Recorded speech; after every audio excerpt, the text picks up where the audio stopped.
Beloved chosen one, what you are about to hear is not a casual message. It is a divine summoning. This is not just another moment in your life. This is a sacred interruption from heaven itself. The Spirit of God is moving swiftly in this hour. And if you are hearing this, it means you have been selected to receive something profound. This isn't coincidence. It's not by chance. It's not because you stumbled onto this video. It's because God Himself has drawn you here. Heaven has issued a holy summons, and your spirit recognized it before your mind could make sense of it. Deep down, you felt it.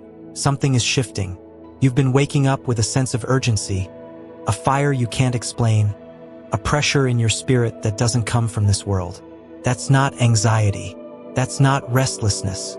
That is divine acceleration. And now, the trumpet is sounding in the realm of the Spirit. The season has changed, and the atmosphere around you is pregnant with possibility. Isaiah 60 verse 1 declares, "Arise, shine, for your light has come, and the glory of the Lord rises upon you." This isn't poetic, it's prophetic. It means that what has been lying dormant inside you is now being awakened. God is not whispering anymore, He's shaking things loose. Like a spiritual earthquake, He is breaking open the ground beneath your old identity so that the new you, the appointed, anointed, and aligned version of yourself can rise. And it's happening now. Not next week. Not in a few months. Not when things settle down. The shift is already in motion. Can you feel it? This is your moment of holy interruption. Like Moses standing before the burning bush, you are standing in front of something sacred, and the Spirit is saying, "Take off your shoes, for this is holy ground." The fire burning within you isn't meant to destroy you. It's meant to purify and reveal the truth of who you are. You've been hidden for a reason. You've been protected for a season. But now God is calling you into visibility, not for fame, not for applause, but for impact. Because the world doesn't need another celebrity. It needs a light bearer, a warrior, a deliverer, and that's why you're here. This is not a time to scroll past or take this moment lightly. You've been pulled into this message for a reason, and heaven is holding its breath to see how you respond. So, I ask you, have you paused long enough to discern what this tug in your spirit really is? Have you acknowledged that this divine disturbance isn't a disruption, but a declaration? You are not just being spoken to, you are being summoned. The portal of heaven is open, and what you do in this very moment will echo in the days to come. So don't harden your heart. Don't brush this off. Embrace it, because what's coming next has the power to redefine not just your circumstances, but your entire calling. If your spirit bears witness to this word, I want you to act in faith. Type 777 in the comments right now. That number represents divine completion, spiritual awakening, and perfect alignment with heaven's will. When you type it, you're not just commenting, you're declaring to the heavens, I am ready for the divine fulfillment over my life. Don't just hear the call, respond to it. This is your divine summoning. Chosen one, you are standing in what can only be described as a divine pocket of time, a sacred intersection between what has been and what is about to be. This is not just another day on the calendar.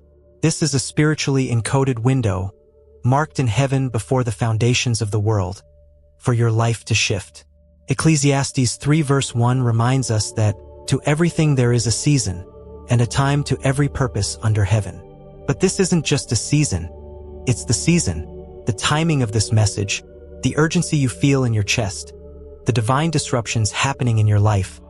They are all confirmations that you've stepped into a heavenly appointed moment that cannot be ignored. Think of this moment like a womb in the spirit. You are carrying something inside of you that must be birthed. And just as a woman prepares for delivery, adjusting her diet, watching her steps, listening to the doctor, so must you, chosen one, prepare for what is about to come forth. This isn't the time to be casual with your thoughts, your words, or your actions. This is the moment to become intentional with everything. Because what you nurture in this sacred window will be the very thing that determines whether you step into your destiny or miss the hour of visitation. The divine is hovering over you, waiting to partner with your preparation. This is not just transition, it's spiritual pregnancy. And what you carry is not small. It's kingdom, Consider the life of Viola Davis. Born into deep poverty and raised in an environment marked by trauma and hunger, she could have easily believed that her story would end in defeat. But instead of letting pain define her, she allowed it to refine her. She fed her soul with courage, discipline, vision, and above all, faith. Today, she stands as a global force, not only in entertainment but as a voice for justice and transformation.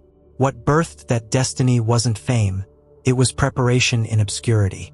Her example is proof that pain can be a portal, and the darkest seasons can actually incubate your greatest breakthroughs. But only if you understand the timing. So let me ask you, what are you feeding your soul in this hour?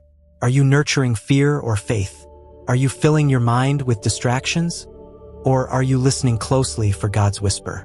Because whatever you're cultivating in this divine womb is going to come forth, and it will either be a promise or a delay. This is the time to pray intentionally, think deliberately, speak prophetically, and live sacrificially. Heaven is not casual about what's happening right now, and neither should you be. Prepare like someone who knows their due date is near, because in the spirit it already is. Chosen one, let's talk about that restlessness you've been feeling. The tossing and turning in the middle of the night, the sudden bursts of emotion, the questions that keep rising in your spirit, even when you try to silence them with busyness or distraction. That inner unease you've been labeling as anxiety? It's not anxiety, it's activation. It's heaven stirring something deep within you, something that refuses to stay dormant any longer. Romans 13 verse 11 declares, "The hour has already come for you to wake up from your slumber, because our salvation is nearer now than when we first believed." That restlessness is not a burden, it's a bell. God is waking you up, not just from sleep, but from small thinking, from cycles of delay, from identities that no longer fit who you're becoming. You are being spiritually provoked because something inside you knows that it's time. You may not have the full blueprint, but your spirit has received the announcement. Get ready. Heaven is on the move, and what feels like discomfort is actually divine movement, like a baby kicking in the womb to remind the mother that life is growing. Your restlessness is the evidence that your next level is stirring. Don't ignore it. Don't numb it. Don't explain it away. You are not broken, you are being built. And the sound of that construction feels like chaos before it looks like glory. Look at the story of the young prophet Samuel. In the stillness of night, while others were asleep, he heard a voice calling his name. First, he thought it was Eli. But when the voice persisted, Eli realized this was God. And in that moment of divine restlessness, Samuel's life changed forever. He wasn't expecting it. He wasn't chasing a title. He was simply available. And because he listened, God spoke. And because he obeyed, Israel was changed. What if your restlessness is God calling your name in the night? What if your discomfort is a sign that you're about to step into prophetic purpose? Let me ask you, are you paying attention to the interruptions in your spirit? Are you brushing off God's whispers because they don't come with thunder and lightning? Or are you discerning enough to realize that divine visitations often come wrapped in quiet unease? You see, spiritual restlessness is often how God begins to pull you out of places that can no longer hold you. Places that once served your growth but now hinder your expansion. If your spirit is uncomfortable where you used to feel settled, it's because God is dislodging you from comfort zones that no longer match your calling. So, what should you do in this hour of holy unrest? First, honor it. Don't run from it, lean into it. Sit in the stillness. Ask God what He's revealing, and then journal every nudge, every vision, every dream, every sudden revelation. Obedience begins with awareness, and awareness begins with stillness. This is not a breakdown, it's a breakthrough being born. The shaking isn't a sign that things are falling apart. It's a sign that heaven is realigning your steps. You are not going backward. You're being pulled forward, and every ounce of restlessness is preparing you for the release that's about to break open in your life. Chosen one, you may feel hidden right now. You may feel unseen, overlooked, passed by, like the world doesn't know your name and heaven is silent. But let me reassure you, God hides what He intends to reveal in glory. Your current season of obscurity is not punishment. It's preparation. What feels like delay is actually divine design. James 1 verse 22 tells us, "Do not merely listen to the word, and so deceive yourselves. Do what it says." And that doing often begins when no one else is watching, when it's just you, your faith, and your obedience echoing through the quiet places of preparation. This is the time to build in silence what God is going to unveil in power. The world wants spotlight, but the Spirit values roots, because whatever rises too quickly without being anchored will eventually collapse. That's why God often leads his chosen ones through hidden seasons, to develop substance over style, character over charisma, and depth over display. Think of Jesus himself, 30 years in obscurity for 3 years of ministry that shook the earth. Think of David, anointed as king, but still tending sheep.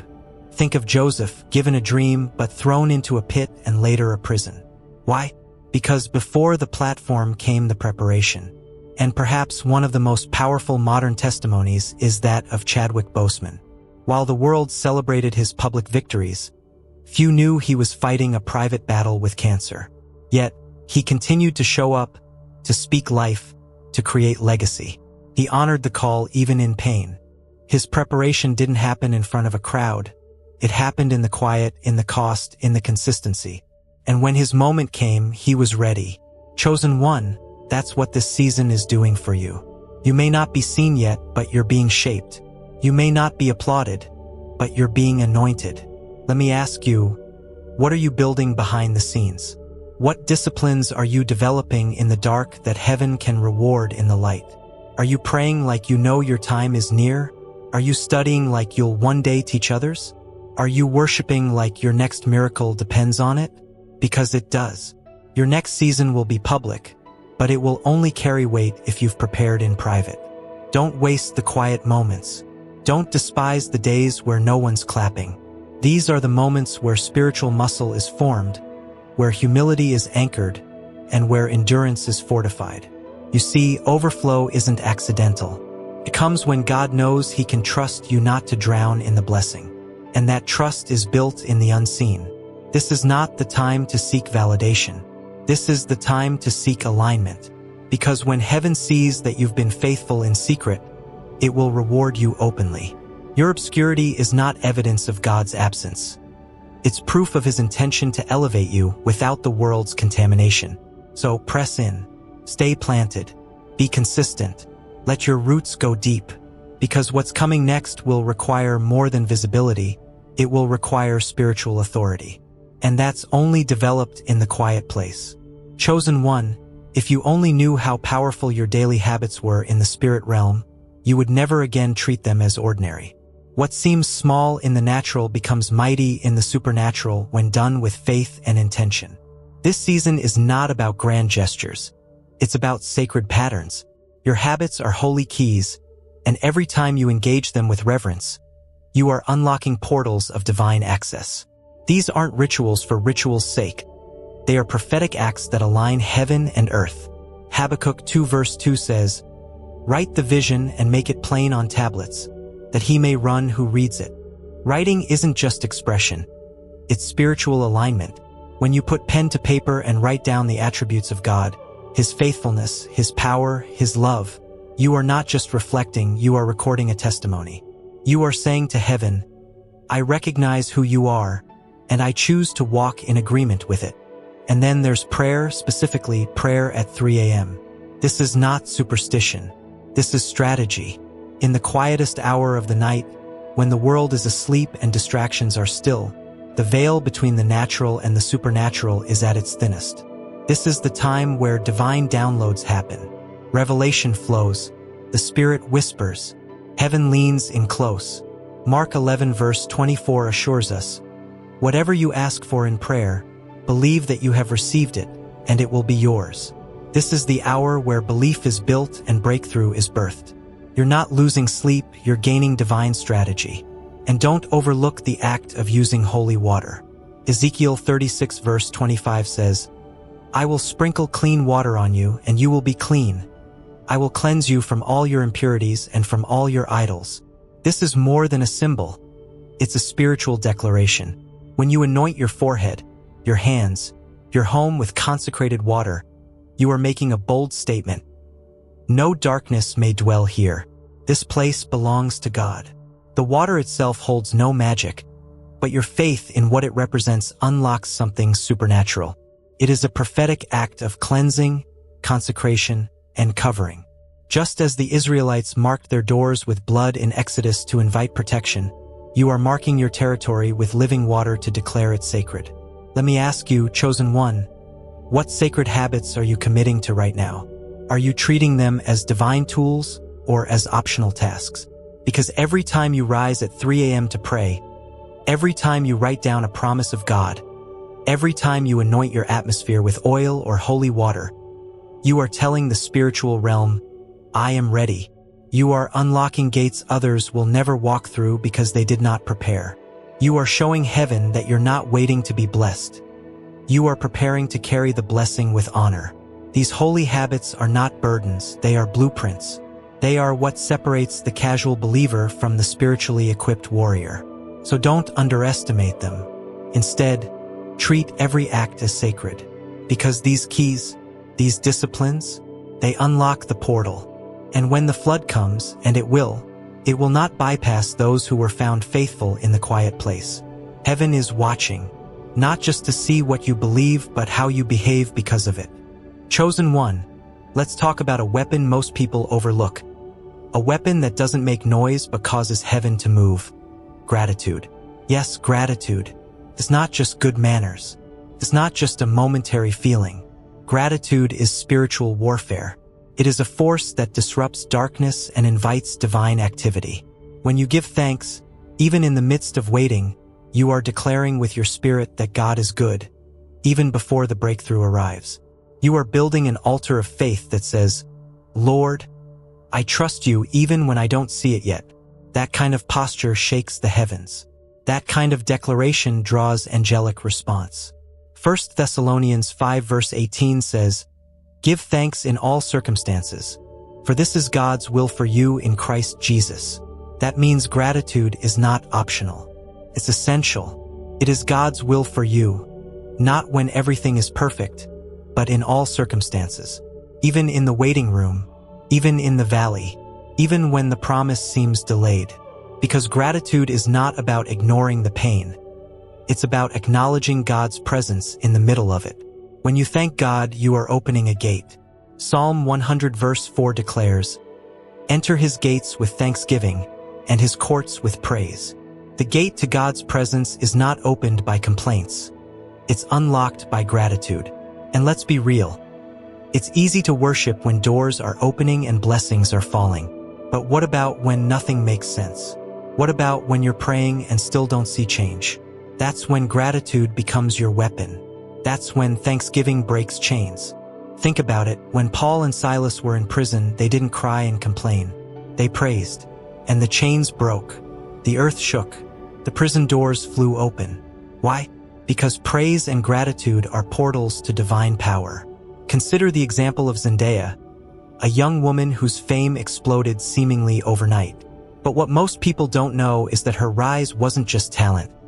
It was gratitude and humility woven into her daily life. She's spoken about how she consistently reflects on where she came from, stays grounded through prayer, and gives thanks for every opportunity. That posture has not only elevated her career, it's preserved her soul. Gratitude didn't just take her higher, it kept her rooted.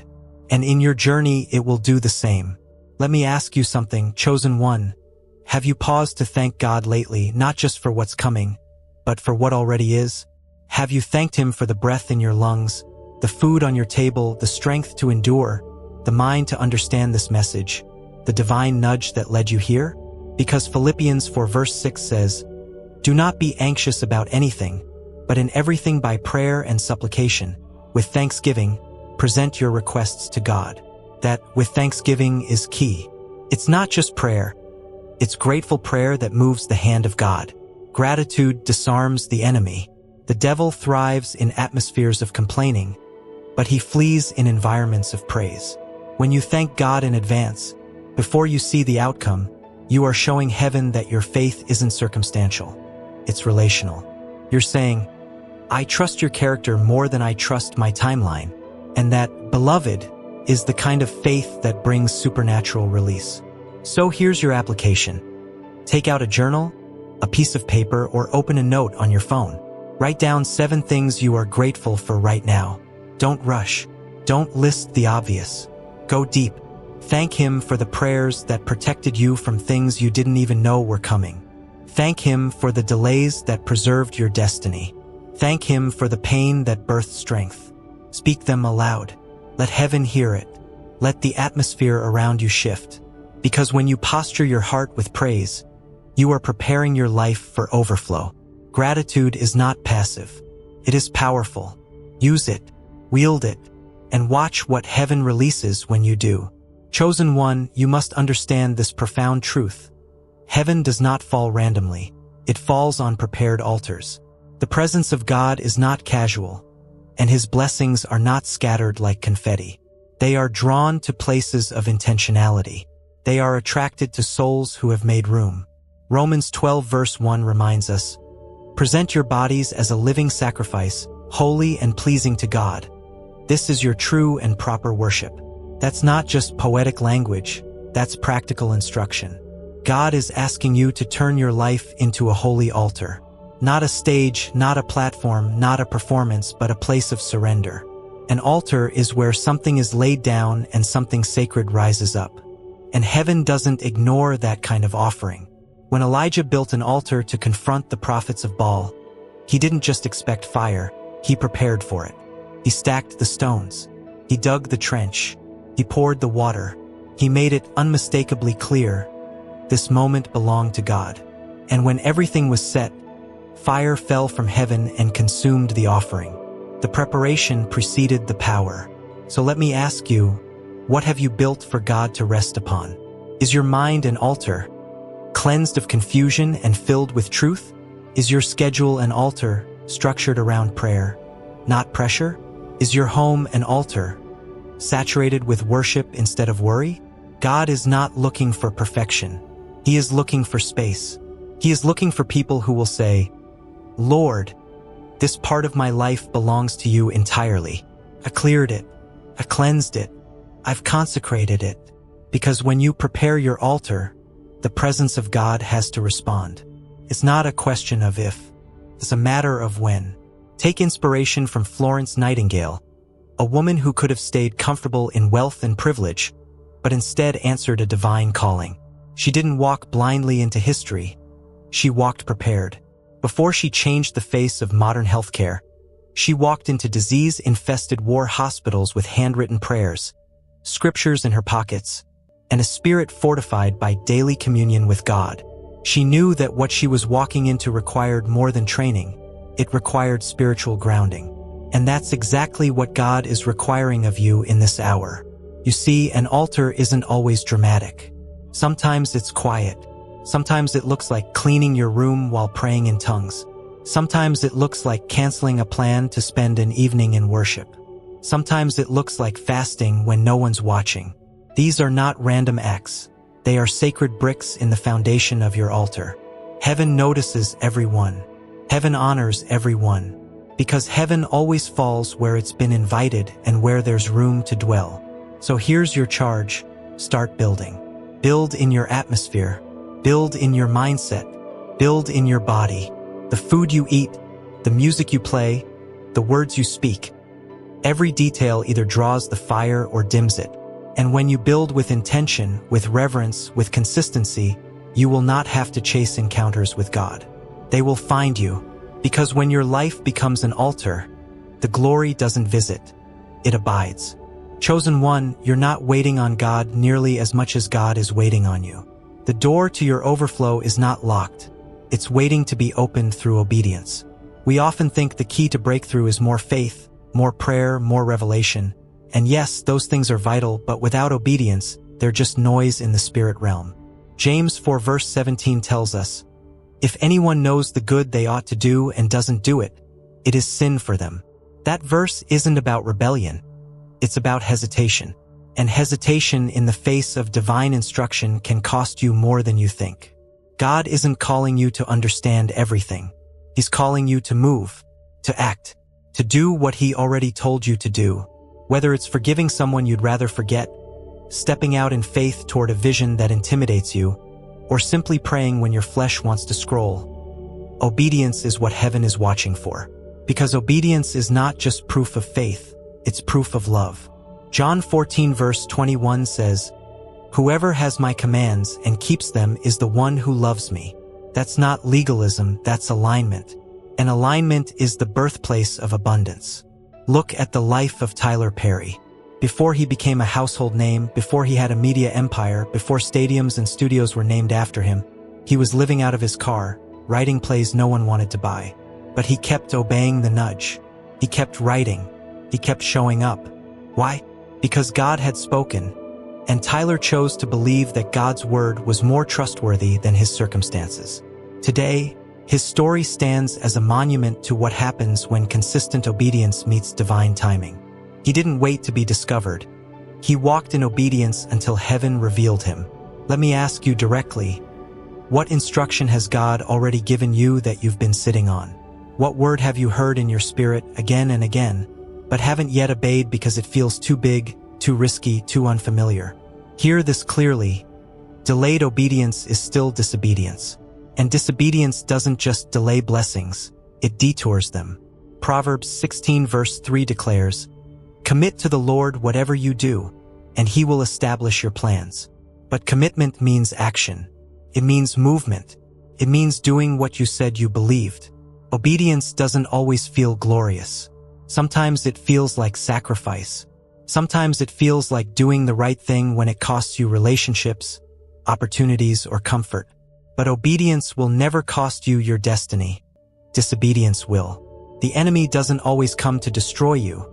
Sometimes he comes to distract you just long enough to miss your moment. That's why this point in time is so critical. Every time you obey, you are declaring to the spirit realm, "I trust God more than I trust my fear." So here's your application, chosen one. Write down the last clear instruction God gave you. Did he ask you to forgive, to sow, to start, to stop, to speak, to walk away, to walk toward? Whatever it was, do it now. Not next week. Not when it makes more sense. Now, because the outpouring that's been prophesied over your life is already moving, but it is only going to rest where obedience has made room. Obedience is not the path to legalism, it's the pathway to overflow. If you want to see what eyes haven't seen and ears haven't heard, you must be willing to do what others won't. Obey immediately. Because when you obey, you don't just activate blessings, you walk in the rhythm of heaven itself. Chosen one, this moment you're standing in, it's not just important, it's prophetic. It's time sensitive. The door that's open before you right now was not always open, and it will not stay open indefinitely. You are not dealing with a flexible opportunity, you are standing at a divine threshold. And just like in the parable of the wise and foolish virgins in Matthew 25 verse 10, the door eventually closes. And when it does, it closes with finality. And the door was shut. Those are some of the most sobering words in Scripture. It's a warning that time in the Spirit is not casual. It is sacred. Revelation 3 verse 8 says, "See, I have placed before you an open door that no one can shut." That's the good news. When God opens it, no man can close it. But what we often forget is this. Even divinely open doors operate in windows of obedience. A spiritual portal is like a divine appointment. It requires you to show up on time, not perfectly, not fearlessly, but willingly and present. And far too many miss their moment because they think there will always be another one. Let's look at the story of Lupita Nyong'o. Before her Academy Award, she spoke openly about feeling invisible, overlooked, and unworthy. But she chose not to hide. She prepared in obscurity. She trained. She prayed. She aligned. So when the door swung open, she didn't shrink back. She stepped in fully prepared. Her moment didn't come when it was convenient. Came when it was right. And because she had done the work beforehand, the moment didn't just change her life. It changed the world around her. And then there's Morgan Freeman, a man who spent decades in the shadows, working, honing his craft, watching others rise before him. He didn't become a star until later in life. But when his moment came, he was ready. He didn't resist it. He didn't second guess. He walked through the door with quiet authority. That's what preparation does. That's what obedience builds. But again, the common thread in both these stories is this: timing. Had they not been ready when the door opened, they would have missed it. So let me ask you, are you ready? Are you prepared to move now? Or are you still waiting for a more convenient moment? Because that moment may never come again.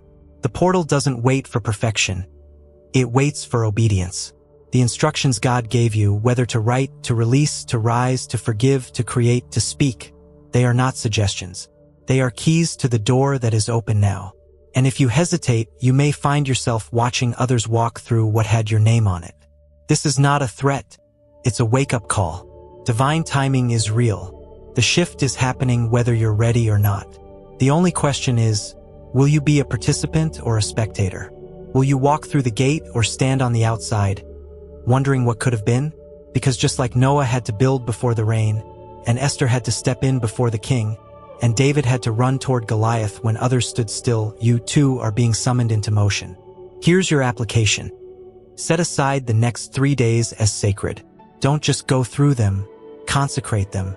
Pray with intention. Fast if you feel led. Clear distractions. Listen for God's voice. Write down what He says. Do what He tells you. The next 72 hours could very well be the testing ground of your readiness. Heaven is watching. The angels are positioned. The portal is open. Will you respond? Because when time in the Spirit shifts, what's available in this hour may not be available in the next. Chosen one, what you are stepping into is not a drizzle. It's not a sprinkle. It's not a passing shower of blessings. It is a flood. A supernatural, heaven-sent flood of God's favor, provision, revelation, healing, and breakthrough. The season you've entered isn't ordinary. It's prophetic. The heavens are heavy with release, and God is looking for vessels prepared to receive it without breaking. 2 Corinthians 9 verse 8 declares, "And God is able to bless you abundantly, so that in all things at all times, having all that you need, you will abound in every good work." That kind of overflow is not a fantasy. It's a promise. But only those who have made room, those who have dug deep trenches in obedience and faith, will be able to contain what's about to be poured out. This is not the time to play small. This is not the time to shrink back. This is not the time to assume you're not ready. Because heaven is not asking for your perfection. It's asking for your positioning. The same way rain will find every open jar in a storm, the glory of God is going to find every open, surrendered life in this season. The overflow is not about what you've earned. It's about what God already declared over your life before you were born. But if you're not prepared, that flood will overwhelm you instead of elevate you. Think about Tabitha Brown. For years, she was overlooked, struggling, working jobs that didn't reflect her gift. But what no one saw was the preparation behind the scenes. She didn't let the quiet seasons make her bitter. She let them make her better. She sowed into the word. She stayed faithful to the nudge in her spirit. She walked in obedience when there was no applause. And then, seemingly overnight, the flood came. A video went viral. A brand exploded. And what had been hidden was suddenly uncontainable. But she wasn't surprised, because she was ready. And that's what God is saying to you in this hour. Get ready for the flood. Not just a blessing here or there, but a wave of fulfillment, a deluge of answered prayers, a season of, "I never saw it coming like this." Deuteronomy 28 verse 2 says, "All these blessings will come on you and overtake you if you obey the Lord your God." That word, overtake, doesn't mean slow arrival. It means sudden acceleration. It means blessings will run you down and crash into your life like a tidal wave when you're walking in obedience. So, let me ask you this. Have you stretched your container? Have you expanded your thinking to match what God is about to pour out? Have you made room in your heart, your schedule, your habits, your relationships, your mindset? Because God is not going to pour His glory into cracked vessels or cluttered lives. He's going to flood the places that have been cleared, purified, and prepared. Your application in this moment is simple but not easy. Stretch. Stretch your belief beyond what you've seen before. Stretch your vision. Stretch your generosity. Stretch your faith. If God were to give you the very thing you've been praying for tonight, would you have the capacity to hold it? Or would it drown you in doubt and fear? This is the season of spiritual enlargement. This is your Noah moment. Build the ark before it rains. Because when this flood hits, the ones who prepared will not be washed away. They'll be lifted into new dimensions. Chosen one, this is the flood season. You can feel it. The clouds are heavy. The atmosphere is thick. The wind is changing. Don't stand under open heaven with closed hands. Open wide your heart, your mind, your life. Because what's coming won't just bless you, it will redefine you.